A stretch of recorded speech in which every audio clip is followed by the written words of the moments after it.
Narsang railway ફાટકથી GIDC વિસ્તારમાં રહેતા અલગ અલગ 4 થી 5 સોસાયટીઓ સહિત કુલ 25 થી 30 હજાર લોકો છેલ્લા 2 મહિનાથી હેરાન પરેશાન થઈ રહ્યા છે। નરસંગ ટેકરી રેલવે ફાટક રસ્તો બંધ કરી દેવામાં લોકોને હેરાનગતિ થઈ રહી છે।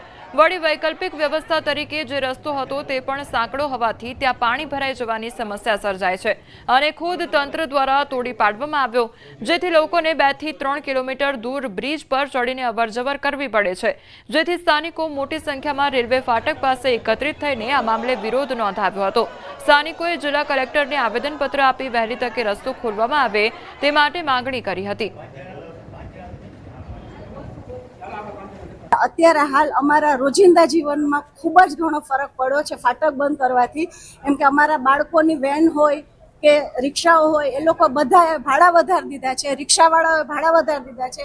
અહીંયા 80% પરિવાર છે એ સામાન્ય પરિસ્થિતિ ધરાવે છે, બધા પાસે વાહનો નથી અને એ બાજુના પાછળ દીપનગર વિસ્તારને પુલ ઉપરથી ચડીને હાલવું પડે છે, જે અમારા લેડીઝ લોકો માટે ખાસ કરીને સેફ નથી। આ જે રસ્તો તમે જે આપ્યો છે અત્યારે ઓપ્શનમાં, એ અમારી જે પાણી જાતું હતું મીરાનગરનો જે પાણીનો નિકાસ હતો એ બંધ કરી અને એની ઉપર રસ્તો કરેલો છે, એટલે બહુ જ પાણી ભરાય છે। અમારે બધાને ઘરમાં ગોઠણે પાણી ભરાઈ ગયા હતા, 2 વર્ષથી પાણી ભરાય છે, તો એ ઓપ્શન અમારે જોતો જ નથી। આખો બધાને 25 થી 30 હજાર માણસને આવક જાવકમાં તકલીફ પડે છે ને જે 50 વર્ષની ઉંમરવાળા છે ને પુલ આખો ફરીને હાલીને જવું પડે છે ને મોટી ઉંમરવાળાને પુલ ઉપર જાય તો મોટા વાહનો આવે તો હડફેટ લેવાઈ જાય, ઘણી તકલીફ ઊભી થાય છે। અત્યારે વૈકલ્પિક રસ્તો તોડી નાખ્યો છે, બરાબર। આવવા જવા માટે કઈ નાના લોકોને આવવા જવા માટે કઈ રસ્તો છે જ નહીં સિવાય પુલ અવડો મોટો ચડાવો, બરાબર।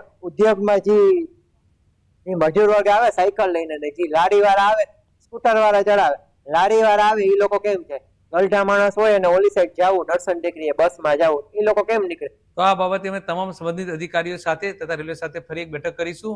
એમના બીજા પણ પાણીના નિકાલના પ્રશ્નો છે, પછી જે વૈકલ્પિક રસ્તો બને છે તેમાં પણ ચડવામાં તકલીફ છે, એ તમામ પ્રશ્નોને સેફટી અને સલામતીના દ્રષ્ટિએ પણ ધ્યાને લઈ અને આ બાબતે કમિટી બેઠક કરશે અને એ માટે જરૂરી પડશે તો લોકોના પ્રશ્નોનો હકારાત્મક નિકાલ કરવામાં આવશે।